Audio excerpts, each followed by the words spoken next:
Hello friends, my name is Pragati and I welcome you to my channel future goals. Friends, आज का जो हमारा important topic है CTET जुलाई 2024 के लिए वो है लर्निंग कर्व्स यानी कि अधिगम चक्र।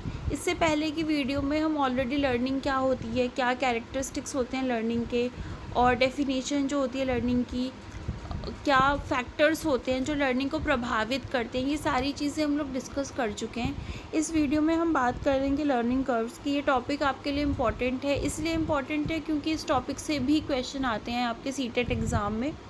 और आप किसी और एग्ज़ाम की प्रिपरेशन कर रहे हो, टीचिंग एप्टीट्यूड जिसमें पूछा जाता है, तो उसके लिए भी ये टॉपिक जो है इम्पॉर्टेंट हो जाता है। तो वीडियो को स्टार्ट करते हैं और देखते हैं कि लर्निंग कर्व्स होते क्या है। सबसे पहले तो लर्निंग कर्व क्या होता है, अधिगम चक्र क्या होता है। Progress in learning can be measured and represented graphically. अधिगम में प्रगति को मापा जा सकता है और इसका चित्रण किया जा सकता है। सबसे पहले तो आप लर्निंग करते हो तो आप उसको माप सकते हो एक तरह से कि हम आपने कितना सीखा, राइट। उसका आप लोग क्या कर सकते हो, उसको मापा जा सकता है। और जब भी लर्निंग की जाती है, कुछ सीखा जाता है, तो उसके लिए क्या होता है, आप प्रैक्टिस करते हो।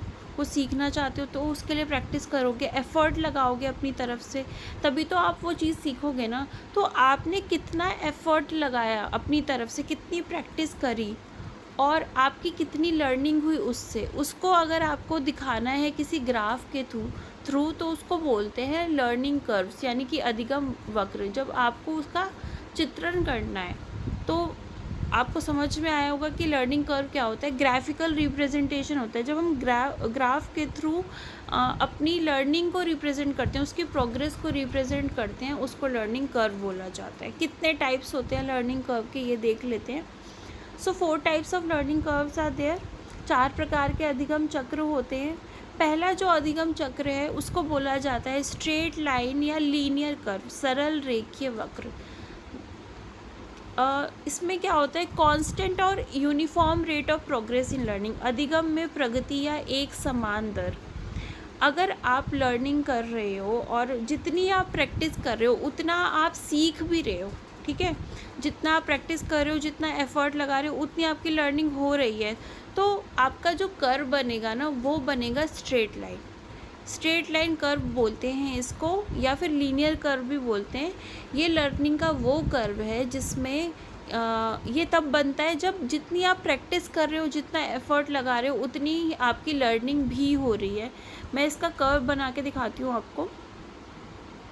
हम बात कर रहे हैं स्ट्रेट लाइन कर्व की। इसमें हम कैसे ड्रॉ करेंगे स्ट्रेट लाइन कर्व को। यहाँ पे एक ग्राफ बना रही हूँ मैं, ठीक है। ये स्ट्रेट लाइन कर्व हो गया आपका। इधर ये वाली जो लाइन हो गई, जो हॉरिजॉन्टल लाइन है, इसको आप समझ लो आपने जो एफ़र्ट लगाया या आपने जो प्रैक्टिस करी, क्या करने के लिए, सीखने के लिए, लर्निंग करने के लिए, और इधर आपकी कितनी लर्निंग हुई है, ठीक है। इसको मैं वर्टिकली रिप्रेजेंट कर रही हूँ।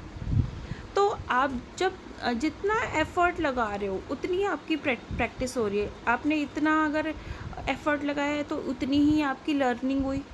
फिर आपने इतना एफ़र्ट लगाया, इतनी आपकी लर्निंग हुई। फिर इतना एफ़र्ट लगाया, इतनी आपकी लर्निंग हुई। तो आप जितना एफ़र्ट लगा रहे हो, अगर उतनी आपकी लर्निंग हो रही है, मतलब जितना अमाउंट ऑफ एफ़र्ट आपका है उतना अमाउंट ऑफ लर्निंग भी है आपकी साथ साथ, तो जो आपका कर्व बनेगा वो बनेगा स्ट्रेट लाइन कर्व बनेगा आपका, राइट। और ये क्या है, प्रैक्टिस है, ये लर्निंग है। जितना एफ़र्ट लगाया, प्रैक्टिस करी, उतनी लर्निंग हुई। जितना एफ़र्ट लगाया, प्रैक्टिस करी, उतनी लर्निंग हुई। कौन सा कर्व बन के निकला, स्ट्रेट लाइन बन के निकला, ठीक है। तो आई होप आपको समझ में आया होगा कि स्ट्रेट लाइन कर्व कब बनता है और क्या होता है स्ट्रेट लाइन कर्व। नेक्स्ट हम बात करेंगे एलिवेशन कर्व या कॉन्वेक्स कर्व की। इसको नेगेटिव एक्सेलरेशन कर्व भी बोला जाता है, हिंदी में बोला जाता है ऋणात्मक त्वरण वक्र। अब ये क्या होता है, इसमें rate of learning is faster at start and decrease with progress of learning time. सीखने की गति प्रारंभ में यानी शुरू में तो तेज़ होती है, फिर धीरे धीरे जो सीखने की गति है वो धीरे हो जाती है। अगर आपकी लर्निंग आप कर रहे हो, कुछ सीख रहे हो, अगर उसमें कमी आएगी तो वो नेगेटिव ही तो हुआ ना। तो जब नेगेटिव एक्सेलरेशन होता है तो इसमें क्या होता है, पहले तो आप स्टार्टिंग में सीखते हो, और उसकी स्पीड भी अच्छी होती है। जितना प्रैक्टिस करते हो आप उतना सीखते हो, स्पीड अच्छी होती है। लेकिन धीरे धीरे क्या होता है कि आप प्रैक्टिस कर रहे हो, एफ़र्ट लगा रहे हो, लेकिन उतनी लर्निंग नहीं हो रही है फिर भी, तो उसको बोला जाता है एलिवेशन कर्व, यानी कि कॉन्वेक्स कर्व बोला जाता है, जिसको नेगेटिव एक्सेलरेशन कर्व भी के नाम से भी जाना जाता है। इसका कर्व कैसा होता है, यहाँ पे मैं कॉन्वेक्स कर्व ड्रॉ कर रही हूँ और कुछ इस तरह से आप अगर यहाँ पे आप एफ़र्ट इसको बोलो या प्रैक्टिस बोलो, जो हॉरिजॉन्टल लाइन है, और इधर लर्निंग कितनी हो रही है ये बोलो, तो आपका जो कर्व बनेगा वो कुछ इस तरह से बनेगा। ये कॉन्वेक्स कर्व है आपका। इसमें क्या होगा कि शुरू में तो लर्निंग फास्ट हो रही है, देखो आप ये बढ़ रही, ये लाइन बढ़ रही है, मतलब लर्निंग तो हो रही है, लेकिन धीरे धीरे अब ये लाइन ऐसे जानी चाहिए अगर लर्निंग होगी तो, लेकिन ये लाइन कैसे जा रही है, इस तरह से जा रही है आपकी लाइन, राइट, इस तरह से जा रही है। मतलब लर्निंग यहाँ पे आके क्या हो गई, धीरे हो गई या रुक गई लर्निंग, तो इसको बोला जाता है कॉन्वेक्स कर्व। मतलब यहाँ पे आपने एफ़र्ट लगाया, आपकी लर्निंग हुई, फिर आपने यहाँ पे एफ़र्ट लगाया, लर्निंग हुई, फिर आपने यहाँ पे एफ़र्ट लगाया, आपकी लर्निंग हुई, फिर एफ़र्ट लगाया, फिर यहाँ पे लर्निंग इतनी हुई, फिर कम हो रही है अब लर्निंग। यहाँ पे आप ज़्यादा एफ़र्ट लगा रहे हो लेकिन लर्निंग तो हो ही नहीं रही, लर्निंग तो यहीं रुक रही है। तो ऐसे कर्व को बोला जाता है कॉन्वेक्स कर्व, और ये नेगेटिव एक्सेलरेटेड कर्व होता है। सो इसका ग्राफ कुछ इस तरह से बनता है। अगर आपको एग्ज़ाम में पिक्चर में ग्राफ भी दिया जाए तो इसका ग्राफ जो है कुछ इस तरह से बनता है, राइट। नेक्स्ट हम कर्व देख लेते हैं। नेक्स्ट कर्व कौन सा होता है हमारा, नेक्स्ट जो कर्व है उसको बोला जाता है कॉनकेव कर्व। इसको पॉजिटिव एक्सेलरेटेड कर्व भी बोला जाता है, यानी कि धनात्मक त्वरण वक्र भी बोला जाता है इसको। इसमें क्या होता है, बिल्कुल ऑपोजिट होता है कॉन्वेक्स कर्व से।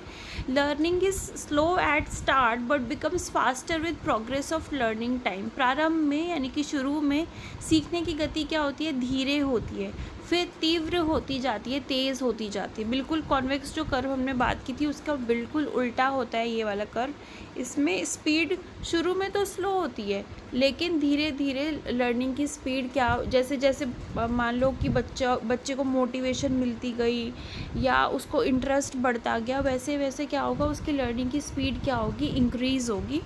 तो इसको हम लोग बोलते हैं कौन सा कर्व, कॉनकेव कर्व। इसका डायग्राम देख लेते हैं, ग्राफ देख लेते हैं कैसा। अगर इसके ग्राफ की मैं बात करूं तो इस तरह से कुछ इसका ग्राफ बनेगा। फिर से ये हमारा एफ़र्ट है, प्रैक्टिस है, इधर लर्निंग है। ग्राफ इसका कैसा बनता है, इसका कुछ इस तरह से ग्राफ बनता है। मतलब पहले आप प्रैक्टिस कर रहे हो, आपकी लर्निंग कम है, प्रैक्टिस कर रहे हो फिर भी लर्निंग कम है, प्रैक्टिस कर रहे हो अभी भी लर्निंग, मतलब इस तरह से इसका ग्राफ होता है। मतलब शुरू में आप प्रैक्टिस कर रहे हो, लर्निंग कम हो रही है आपकी, लेकिन धीरे धीरे क्या होता है कि आप प्रैक्टिस तो कर रहे हो, साथ साथ लर्निंग जो है आपकी वो ज़्यादा होती जाती है, उसकी स्पीड बढ़ती जाती है। जैसे जैसे आप प्रैक्टिस करते जाते हो आपकी लर्निंग की स्पीड क्या होती है, वो इस तरह से बढ़ती चली जाती है। तो इसको जो हम बोलते हैं, ये जो ग्राफ होता है वो इस तरह से बनता है और इसको बोला जाता है कॉनकेव कर्व। कौन सा कर्व होता है ये, कॉनकेव कर्व। तो कॉनकेव कर्व में क्या होता है, कॉनकेव कर्व में होता है कि सीखने की स्पीड जो है वो शुरू में तो धीरे होती है, बट धीरे धीरे क्या होता है, वो स्पीड जो है वो इंक्रीज़ होती चली जाती है, पॉजिटिवली एक्सेलरेटेड कर्व बन जाता है। इसको बोलते हैं हम लोग कॉनकेव कर्व। नेक्स्ट जो कर्व की हम बात करने वाले हैं वो है मिक्स्ड कर्व, यानी कि मिश्रित वक्र। इसमें क्या होता है, rate of learning is sometimes slow and sometime fast. कभी तो सीखने की स्पीड तेज़ होती है, कभी धीरे होती है, कभी तेज़ होती है, कभी धीरे होती है। ये एक मिक्स्ड कर्व होता है। कॉनकेव कर्व हो गया या कॉन्वेक्स कर्व या जो भी कर्व होता है उसका ये मिक्स्ड कर्व होता है, राइट। मतलब सबको मिला के कर्व बना हुआ है ये, उसको हम लोग मिक्स्ड कर्व बोलते हैं। अब मिक्स्ड कर्व का जो डायग्राम बनेगा वो कुछ इस तरह से बनेगा। यहाँ पे मैं ड्रॉ कर देती हूँ। ये एस शेप्ड होता है, आप इसको एस शेप्ड बोल सकते हो, क्योंकि इसमें जैसे अगर ये प्रैक्टिस करी आपने, ये आपकी लर्निंग हो गई, तो क्या होगा, कभी जो लर्निंग की स्पीड है वो तो तेज़ होगी, वहीं कभी लर्निंग की स्पीड क्या हो जाएगी, धीरे हो जाएगी, फिर लर्निंग की स्पीड तेज़ हो जाएगी। तो इस तरह के जो ग्राफ होते हैं उसको हम लोग बोलते हैं मिक्स्ड कर्व बोला जाता है। कुछ एस शेप का इसका जो ग्राफ होता है वो बनता है, डायग्राम बनता है इसका। तो ये हमारा जो फोर्थ टाइप था वो था जो कि मिक्स्ड कर्व। तो ये हमारे चारों टाइप्स होते हैं लर्निंग कर्व्स के। अब हम बात कर लेते हैं एक और टर्म जो इसमें यूज़ होती है, वो है लर्निंग प्लेट्यू, यानी कि अधिगम के पठार। अब लर्निंग प्लेट्यू क्या होता है, कभी कभी क्या होता है ना लर्निंग में प्रोग्रेस आता है, ना लर्निंग कम हो रही होती है ना ज़्यादा हो रही होती है, एक ही जगह पे लर्निंग आके रुक जाती है। मतलब कि learning stops, no progress in learning, अधिगम की गति ज़ीरो हो जाती है, स्पीड जो है लर्निंग की वो क्या हो जाती है, ज़ीरो हो जाती है, और उसकी स्पीड जो है वो रुक जाती है। मतलब उसमें ना तो कोई पॉजिटिव एक्सेलरेशन हो रहा है ना नेगेटिव एक्सेलरेशन हो रहा है, ना लर्निंग ज़्यादा हो रही है ना लर्निंग कम हो रही है, लर्निंग हो ही नहीं रही। ऐसी लर्निंग को हम लोग बोलते हैं, जब लर्निंग रुक जाती है उसको हम लोग बोलते हैं लर्निंग प्लेट्यू। आपसे एग्ज़ाम में ये क्वेश्चन पूछा जा सकता है कि लर्निंग प्लेट्यू क्या होता है या कब होती है, मतलब लर्निंग में पठार कब आ जाता है। इस तरह से इस टॉपिक से क्वेश्चन पूछा जाता है। तो जब भी लर्निंग की स्पीड ज़ीरो हो जाए या लर्निंग बिल्कुल रुक जाए, ना उसमें कोई प्रोग्रेस हो ना उसमें कोई मतलब कमी हो, उसको हम लोग बोलते हैं लर्निंग प्लेट्यू। ऐसा होता क्यों है, कैसे हमारी लर्निंग रुक जाएगी? तो जैसे कि आप अगर लर्निंग आपकी पूरी हो चुकी, आप कुछ सीख रहे हो, ठीक है, और आपने वो चीज़ पूरी तरह से सीख लिया, अब आपको उसमें कुछ और सीखना नहीं है, तो फिर आप सीखोगे क्यों, राइट? तो वहाँ पे क्या होगा, लर्निंग में एक रुकावट आ जाएगी, मतलब लर्निंग रुक जाएगी आपकी। क्यों? क्योंकि आप उस चीज़ में प्रोफिशिएंट हो चुके हैं, आप बहुत ही आप उस चीज़ को पूरी तरह से सीख चुके हो। तो इस कंडीशन में भी लर्निंग प्लेट्यू हो सकता है, लर्निंग रुक सकती है। दूसरा है, आप बार बार एक ही मेथड यूज़ कर रहे हो किसी चीज़ को सीखने के लिए, तो वो मेथड से तो आप सीख ही चुके हो उस चीज़ को, तो फिर उसमें भी क्या होगा कि लर्निंग रुक जाएगी आपकी। क्योंकि आप अगर एक ही मेथड यूज़ करोगे बार बार, तो फिर उसमें आप अलग क्या सीखोगे, अलग तो आप कुछ नहीं सीखोगे। तो इस कंडीशन में भी आपकी लर्निंग में रुकावट आ जाएगी, या आपको कोई मोटिवेशन नहीं मिल रहा सीखने का, मोटिवेशन की कमी है, तो वहाँ पे भी लर्निंग में रुकावट आ सकती है, लर्निंग ज़ीरो हो सकती है, या आपका इंटरेस्ट ही नहीं बन रहा सीखने में, आप बहुत टाइम से उस चीज़ को सीख रहे हो लेकिन आपका इंटरेस्ट जो है वो धीरे धीरे कम हो चुका है, तो उसमें भी आपकी लर्निंग ज़ीरो हो जाएगी। या आप बोर हो चुके हो या थक चुके हो, या आपको गोल्स ही नहीं पता, आपको अपने लक्ष्य ही नहीं पता, या आपको कोई प्रॉब्लम आ रही है सीखने में, तो ये कुछ ऐसे रीज़न्स हैं जिसकी वजह से लर्निंग जो है वो रुक जाती है, लर्निंग की स्पीड ज़ीरो हो जाती है, और जिसको हम लोग लर्निंग प्लेट्यू बोलते हैं, राइट? तो इस टॉपिक में इतना ही। और आपको वीडियो कैसी लगी ये आप कमेंट करके बताना, और इसके आगे हम और भी कंटेंट डिस्कस करेंगे जो कि आपके सीटेट एग्ज़ाम में पूछा जाता है। और वीडियो अच्छी लगे तो लाइक कर देना, शेयर कर देना, सब्सक्राइब कर देना, कमेंट भी कर सकते हो आप, अच्छी लगे आपको वीडियो तो। सो तब तक के लिए stay tuned and bye bye.